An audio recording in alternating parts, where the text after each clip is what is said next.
मतलब महाराष्ट्र, गुजरात, कर्नाटकने जेम केन्द्र शासित प्रदेश दीव है अहींया पर पण गणपति बापाનું સ્થાપન થયું છે અને બાપાને જોરદાર અહીંયા પર પંડાલ બનાવવામાં આવ્યો છે। તો આજે હું આપને આ પંડાલના દર્શન કરાવું, અંદર ગણેશજીના દર્શન કરાવું। તો આ પંડાલ છે એ તો આની અંદર જઈએ જ આ ભવ્ય રીતે અહીંયા પર ગણેશ મહોત્સવ છે તેની ઉજવણી આ રીતે થાય છે।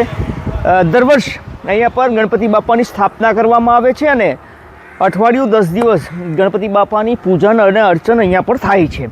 અને હવે જોરદાર પંડાલ છે તે દર વર્ષ અહીંયા પર લગાવવામાં આવે છે। જાણવા મળ્યું છે કે અત્યારે પંડાલ જે તૈયાર કરવામાં આવ્યો છે તે કોલકાતાના કારીગરો દ્વારા આ ભવ્ય પંડાલ છે તે બનાવવામાં આવ્યો છે। તો અંદરના હવે દ્રશ્યો બતાવું, જોઈ શકાય છે।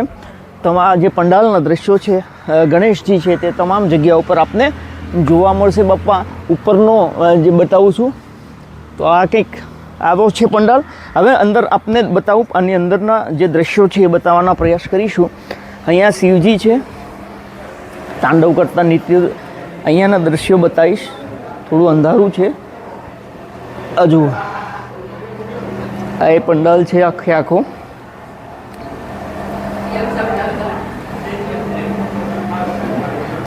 અહીંયા પર ગણપતિજીની પ્રતિમા છે જે સ્થાપના આજે કરવામાં આવી છે તો એ આપણને બતાવવાનો પ્રયાસ કરીએ। અંદરના જે પંડાલનો નજારો છે એ બતાવવાનો આપણે પ્રયાસ કરીએ। આખો અહીંયાથી જુઓ,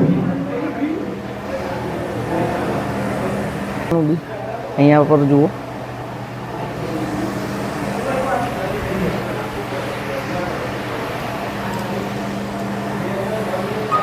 તો પહેલાં અમે આપને ગણપતિ દાદાના દર્શન છે તે કરાવી દઈએ।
દોસ્તો આ દીવનો પંડાલ છે, દીવનો ઘોઘલા વિસ્તાર છે અને ઘોઘલા વિસ્તારનો અહીંયા પર એક ગણપતિજીનું સિદ્ધિવિનાયક મંદિર છે અને આ વર્ષો જૂનું મંદિર છે અને અહીંયા પર આ દર વર્ષે છેલ્લા 25 વર્ષથી એવું જાણવા મળ્યું છે કે અહીંયા પર જોરદાર ગણેશ ચતુર્થીના દિવસથી અહીંયા પર ગણેશ મહોત્સવની ઉજવણી કરવામાં આવે છે ગણપતિ દાદાના જન્મદિવસની આ રીતે ઉજવણી કરવામાં આવે છે અને પંડાલ છે તે દર વર્ષે અલગ અલગ આ રીતના ભવ્ય પંડાલ હોય છે તે રાખવામાં આવે છે. તો આપણને વિડીયો કેવો લાગ્યો ચૂપથી આપના પ્રતિભાવ આપજો અને આવી તમામ ખબરો જોવા આપણી યુટ્યુબ ચેનલ નમસ્તે ગીરને સબસ્ક્રાઈબ કરો. જો આપ આ વિડીયો ફેસબુક અથવા ઇન્સ્ટામાં જોતા હોય તો ફોલો કરો. ધન્યવાદ.